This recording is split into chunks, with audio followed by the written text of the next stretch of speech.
오늘 본문은 아주 유명한 히스기야의 기도에 대한 이야기입니다. 선지자 이사야가 히스기야에게 하나님의 말씀을 전합니다. 1절에 보면 그에게 이르되 여호와의 말씀이 너는 집을 정리하라 내가 죽고 살지 못하리라 하셨나이다. 이 말은 이제 말 그대로 이제 히스기야가 죽기 때문에 왕인 히스기야가 이제 살아있는 동안에 이 왕권을 이어나갈 후계자를 잘 정리하고 이제 혼란 없이 마무리를 잘 해라 하는 말씀입니다. 이제 히스기야의 입장에서는 이 말씀이 굉장히 충격적이었을 것입니다. 우리가 계속 살펴보듯이 히스기야는 다윗에 비견될 만큼 하나님 앞에 바른 신앙으로 이제 서 있던 사람이었고 많은 개혁을 이룬 사람이었습니다. 그래서 하나님의 이제 축복 가운데 있는 사람이었음에도 하나님께서는 이 중요한 시기에 또 갑작스럽게 선지자를 통해서 죽음을 이제 선포하시는 것입니다. 이 10장 1절이 그때에라는 말로 시작하는데 사실은 이 장면이 이 앞에 18장 19장에 나왔던 사네립의 침공 이야기와 시간적으로 다음에 이어지는 이야기는 아닐 가능성이 훨씬 높습니다. 그러니까 히스기야가 기도해서 15년의 삶을 더 이제 다시 보장받게 되죠. 그러니까 히스기야가 죽기 15년 전의 이야기라고 볼 수 있는데 그렇다면은 이제 앞에 18, 19장에 나왔던 그 이야기 뒤에 이어지는 이야기라기보다는 이제 그 전의 이야기일 것이고 하나님께서 이런 순서를 가지고 이전의 이야기를 다시 한번 또 장면으로서 보여주시는 것은 이 히스기야의 기도를 통해서 우리가 하나님 앞에 어떻게 서야 할지를 또 강조해서 보여주시기 위함이라고 할 수 있습니다. 하나님의 이 갑작스러운 너가 죽을 것이다 잘 준비해라 라는 이 선지자를 통한 말씀에 히스기야는 곧바로 이렇게 반응합니다. 우리 2절 함께 읽습니다. 시작. 히스기야가 낯을 벽으로 향하고 여호와께 기도하여 이르되, 그러니까 원인도 알 수 없는 병에 걸려서 건강을 잃은 것만으로도 참 서러웠을 텐데 이제 그 병 걱정하지 말아라. 언약에 신실하신 하나님께서 금세 고쳐주실 것이다 라는 말씀이 선포됐어야 마땅한데 갑작스럽게 죽게 된다 하는 것은 매우 충격적이고 절망적인 상황이었을 것입니다. 무엇보다도 이 히스기야는 그냥 단순한 한 개인이 아니라 하나님께서 세우신 이제 하나님의 백성들의 이제 머리가 되는 하나님을 대신해서 이 나라를 바르게 통치하도록 부름받은 왕이었고 그 통치를 제대로 실현하지 못하던 이 역사 속에서 다윗에 비견될 만큼 이제 하나님의 축복을 많이 보여주는 그런 바른 일들을 많이 했던 왕이었습니다. 그럼에도 불구하고 갑작스럽게 이런 하나님의 말씀이 선포되었기 때문에 이제 보통 사람들의 반응은 너무나도 큰 충격을 받고 현실을 부정하거나 이제 모든 기력을 잃고 의지를 잃어버릴 수가 있습니다. 그러나 히스기야는 즉시 여호와를 향하여서 기도합니다. 자, 어떻게 기도하는지 우리 3절을 함께 보겠습니다. 시작. 여호와여 구하오니 내가 진실과 전심으로 주 앞에 행하며 주께서 보시기에 선하게 행한 것을 기억하옵소서 하고 히스기야가 심히 통곡하더라. 아멘. 여기서 이제 가장 주목해 볼 점은 히스기야가 자신이 하나님만을 이제 성실하게 바르게 섬겼던 것을 기억해 달라라고 이제 외치고 있다 하는 것입니다. 통곡하면서 이제 마음을 쏟아내면서 전심으로 기도하는데 하나님 제가 이것도 하고 저것도 했잖아요 이야기를 하고 있는 것이죠. 어떻게 보면은 굉장히 잘못된 기도의 태도인 것처럼 보이기도 합니다. 제가 헌금도 많이 했고 뭐 교사로 봉사도 많이 했고 뭐 이것도 많이 했고 저것도 많이 했고 했잖아요 라고 하는 게 우리가 이제 복음을 아는 입장에서는 저게 하나님 앞에 무슨 소용이 있나 저 교만한 태도 아닌가 겸손히 하나님 앞에 엎드려야지 라고 할 수 있지만 히스기야의 입장에서 보면은 이거는 당연히 할 수 있는 말입니다. 이제 우리가 열왕기를 통해서 특히 이제 구약 역사를 통해서 우리가 계속 반복해서 살펴보는 것은 구약 역사의 중심에는 이제 신의 산 언약이 있죠. 하나님께서는 이스라엘 백성들을 부르시면서 이제 약속하셨습니다. 이 율법을 주시면서 이 율법에 순종하는 자들은 내가 보호해주고 먹이고 입히고 축복해주고, 그래서 이 여호와 하나님의 품 안에서 축복을 누리는 자들이 얼마나 행복하고 그걸 통해서 하나님이 얼마나 위대하신지를 온 열방이 보게 되는 것, 이게 하나님의 계획이었고요. 그런데 너희가 이걸 순종하지 않고 이 가나안 땅 다 깨끗하게 씻어내고 이제 거기에 너희들을 심을 건데, 그거 깨끗하게 씻어내지 못해서 거기 영향받아서 너희가 우상숭배하고 내 말에 순종하지 않고 서로 사랑하고 고아와 과부 나그네와 같은 자들 섬겨야 되는데 그렇게 안 하고 계속 그러면 내가 이제 징계하고 재앙을 내리고 심판하고 이렇게 할 거다, 이렇게 약속하셨잖아요. 이 약속을 붙들고 있는 자라면 하나님, 제가 하나님 말씀대로 순종하고 산당도 없애고 개혁을 다 했잖아요. 그럼 하나님 축복해 주시고 건강하게 하나님 일 더 하도록, 더 하나님의 영광을 이루도록, 또 온 백성들이 더 하나님의 축복 안에 거하도록 하셔야 되는데 갑자기 이게 무슨 일입니까? 라는 의미입니다. 그러니까 단순히 지금 히스기야는 자기 자신의 개인적인 목숨 때문에 너무나도 슬프고 두려운 것이 아니라 하나님의 언약이 이루어지지 않는 것이 너무나도 혼란스럽고 이제 갑작스럽기 때문에 간절하게 통곡하며 기도하고 있는 것으로 볼 수 있습니다. 그렇기 때문에 이제 우리는 단순히 이 히스기야의 기도를 보면서 우리가 간절히 기도하면은 이제 목숨이 경각에 달린 상황이어도, 너무나도 심각한 질병에 있어도 하나님께서 생명을 연장해 주신다. 물론 이제 그런 절박한 상황 가운데 있는 이들에게 유일한 길은 엎드려 기도하는 것밖에 없고, 그 기도를 하나님께서 들으시고 은혜를 베푸신다는 것을 우리는 확신해야 합니다. 그럼에도 불구하고 이 본문이 우리에게 주는 가장 큰 교훈은 그게 아니다 하는 것이죠.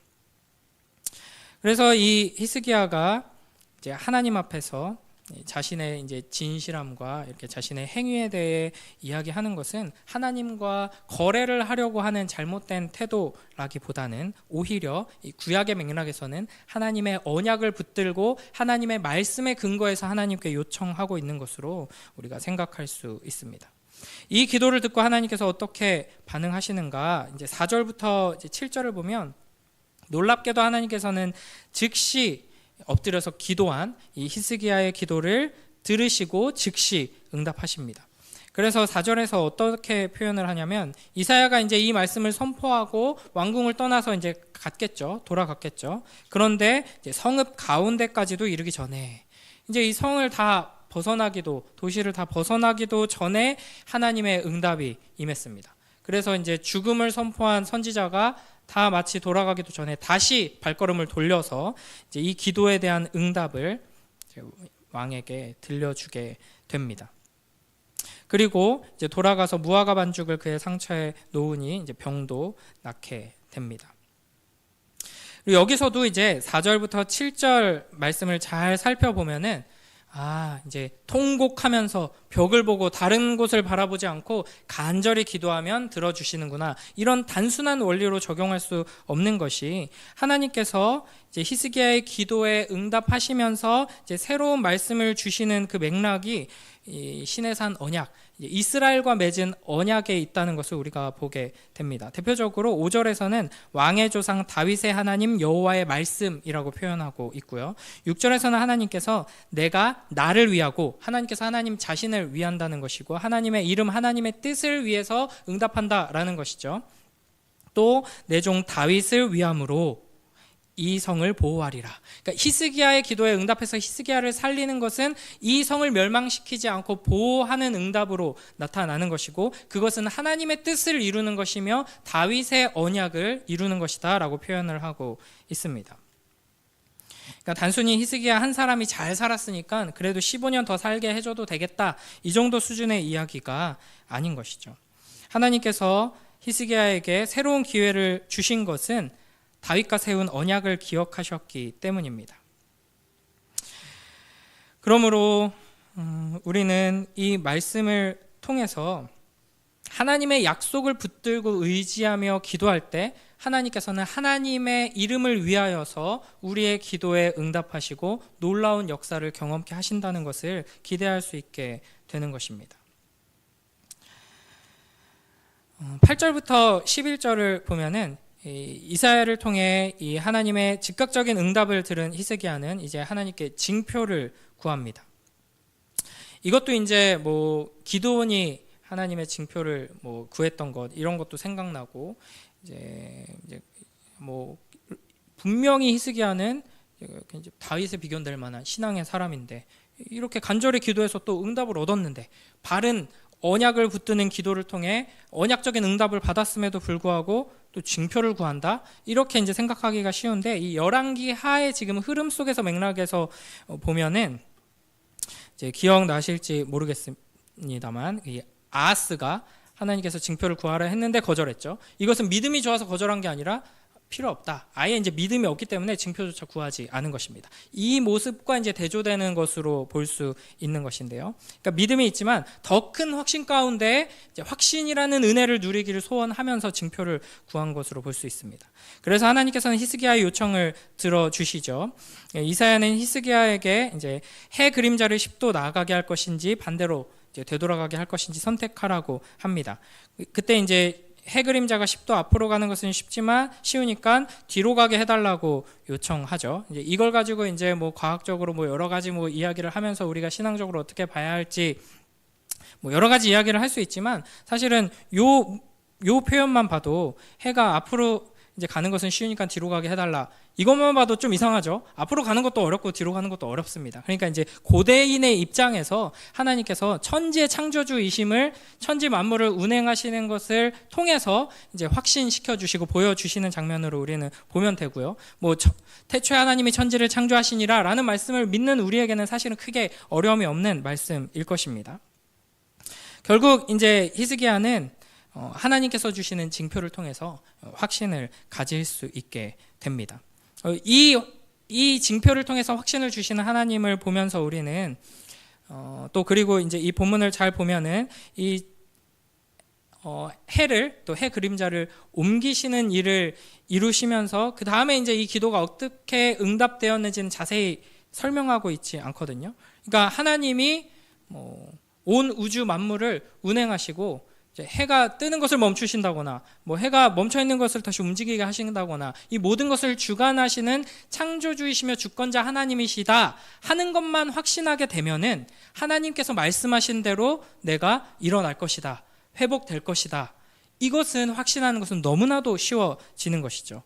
그러니까 우리가 기도할 때 무엇을 바라봐야 하는가? 내가 성공할 것이다, 우리 아이 잘 될 것이다, 내가 할 수 있다, 이런 것들을 확신하는 것이 아니라 하나님이 어떤 분이신가를 하나님의 말씀을 통해 묵상하며 확신해야 합니다. 하나님이 선하시고 전능하시며 우리를 사랑하시는 아버지 되시고 우리에게 언약을 주셔서 그 언약대로 이루시는 하나님이시다, 신실하시다, 우리를 얼마나 사랑하시냐면 우리가 죄인임에도 불구하고 우리의 죄를 그 아들에게 대신 감당하게 하심으로써 우리를 죄 없는 의롭고 아름다운 자녀로 여겨주시며 품어주시는 그 하나님이시다 하는 것을 확신하기만 한다면 하나님께서 어떤 말씀을 하시던 우리는 신뢰할 수 있고 그 말씀을 의지해서 끝까지 나아갈 수 있게 되는 것이죠. 히스기야처럼 우리 힘으로 어쩔 수 없는 여러 가지 어려움들이 우리 삶에서 찾아오기 마련입니다. 그때 우리는 믿음의 눈을 들어서 전능하신 아버지 하나님을 바라보며 기도해야 할 것입니다. 그리고 무엇보다도 언약을 붙들고 기도해야 할 것입니다. 하나님께서 우리에게 주신 그 약속을 붙들고 기도하며 나아갈 때 하나님께서는 놀라운 방식으로 응답해 주실 것입니다. 사실은 기도하는 게 쉽지가 않죠. 지금 이제 새벽 기도에 나오신 분들에게 할 이야기는 아닌 것 같기도 하지만 우리가 보통 이제 말씀을 무시해서 기도를 안 하거나 말씀을 믿고 순종하지만 하나님을 오해해서 기도를 안 하거나 둘 중에 하나에 대부분 속하는 것 같습니다. 그러니까 하나님을 피도 눈물도 없는 무자비한 분으로 비인격적인 분으로 오해하기 때문에 이제 기도를 안 하는 거죠. 그러니까 히스기야처럼 갑작스럽게 너 죽어라는 상황이 찾아왔는데 하나님은 선하시다라는 것을 히스기야처럼 하나님이 그럴 분이 아니셔. 왜냐하면 하나님은 우리를 축복하신다고 약속하셨거든. 하나님은 나를 진짜 사랑하시거든. 그러니까 무언가 다른 뜻이 있을 거야. 이 하나님의 선하심과 언약을 붙들면은 기도하게 되죠. 묻게 되죠. 하나님 저는 이해가 안 되는데요. 이건 무슨 의미죠? 왜 이렇게 하시는 거죠? 알려주세요. 저는 하나님이 선하시고 실수하지 않으신다는 걸 믿습니다. 근데 이상하잖아요. 하니까 통곡하고 두려움 가운데 또는 의문을 던지고 때로는 하나님을 원망하기도 하면서 끝까지 하나님 앞에 질문하게 되는 것입니다. 그런데 하나님이 우리를 너 죽어라는 상황 가운데 놓으셨는데 이제 끝났나 보네 하는 사람은 하나님을 심각하게 오해하고 있는 거죠. 하나님을 무자비한 분으로 약속하셨음에도 불구하고 그냥 손바닥 뒤집듯이 이제 말씀을 뒤바꾸시는 분으로 오해하고 있는 것일지 모릅니다. 그러니까 우리는 너 곧 죽을 거니까 신변 정리해라 라는 말씀이 명백하게 떨어져도 그런 말씀을 들었어도 일단은 엎드려 기도하는 신앙의 자세를 가져야 할 것입니다. 살려달라고 매달리든 왜 그러시는지 이유라도 알려달라고 하든 우리는 기도하는 것이 마땅한 것이죠. 기본적으로 하나님께서 선지자를 통해서 또 하나님의 말씀을 통해 우리의 여러 가지 상황과 환경을 통해 우리에게 무서운 경고를 내리시고 고난을 주시는 궁극적인 이유는 회개하고 돌아와라, 더 가까이 나아오라 라는 것으로 우리가 이해해야 합니다.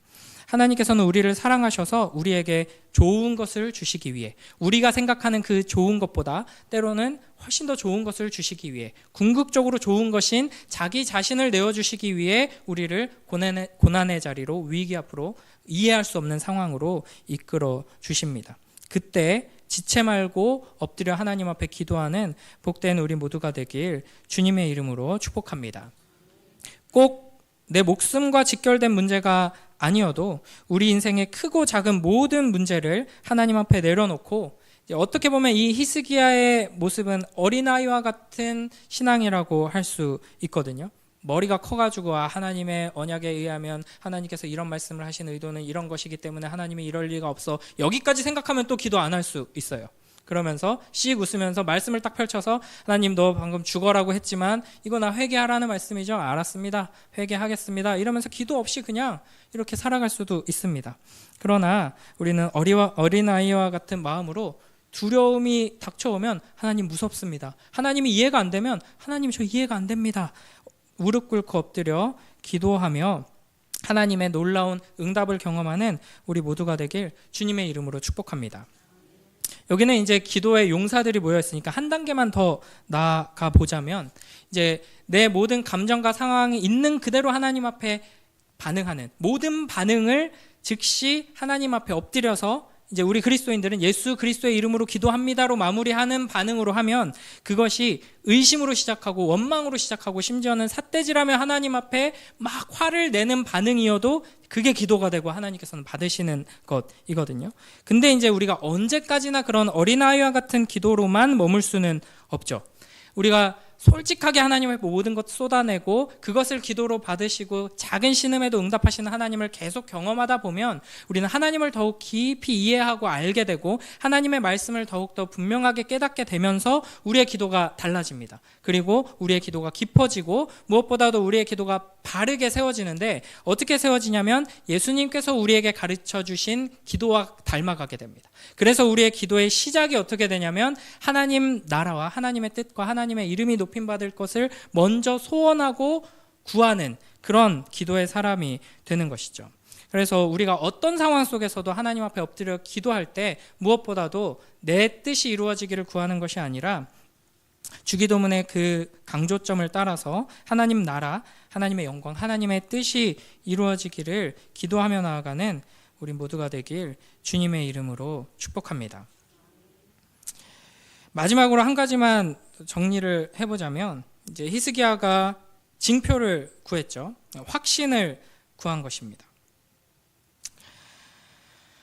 이 히스기야의 기도를 보면 한 가지 좀 이제 부러운 점이라고 할 수 있는 것이, 하나님 제가 이것도 하고 저것도 했잖아요 라고 기도할 수 있었다는 것, 이것을 우리는 부러워해야 마땅합니다. 그러나 사실은 아까 말했듯이 우리가 아무리 하나님 나라를 위해 위대한 일을 했었어도 그게 사실은 우리 기도의 응답의 근거가 되지는 않습니다. 우리를 위해 모든 공로를 이루신 예수 그리스도를 의지할 때 그 기도는 하나님 앞에 참된 능력 있는 기도가 되는 것입니다. 그러므로 예수 그리스도의 이름으로 예수 그리스도를 붙들고 기도해야 하죠. 내가 과거에 했던 엄청난 헌신과 거룩한 일들과 희생들이 하나님 앞에 아무런 근거도 될 수 없다는 것을 기억하면서 오직 예수 그리스도의 십자가를 의지하여 기도해야 하는데, 이것이 우리에게 가장 큰 징표입니다. 예수 그리스도께서 십자가에 달려 죽으시고 부활하시고 승천하셔서 하나님 보좌 우편에 계시다 하는 것, 그 중보자가 계시다 하는 것, 그것이 우리에게 가장 큰 징표입니다.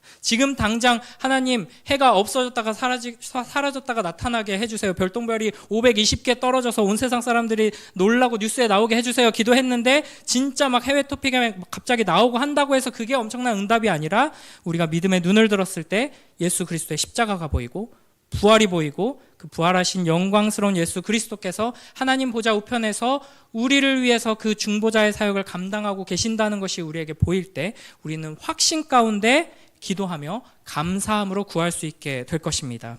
이 기도의 능력을 힘입어서 히스기야와 같이 이 가정을 구하고 공동체를 구하고 나라를 구하는 기도의 용사들로 세워져 나가길 주님의 이름으로 축복합니다. 기도하겠습니다. 하나님 아버지, 감사합니다.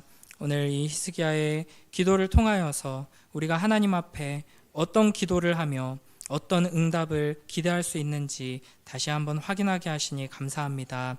하나님의 말씀을 붙들고 모든 상황 속에서 간절히 기도하는 기도의 사람으로 세워져 가게 하시고, 하나님의 언약이 우리의 기도를 통해 풍성히 이루어져가는 그 놀라운 역사를 경험하며 살아가는 복된 주님의 자녀들 될 수 있도록 축복하여 주시옵소서. 감사드리며 예수님 이름으로 기도드립니다. 아멘.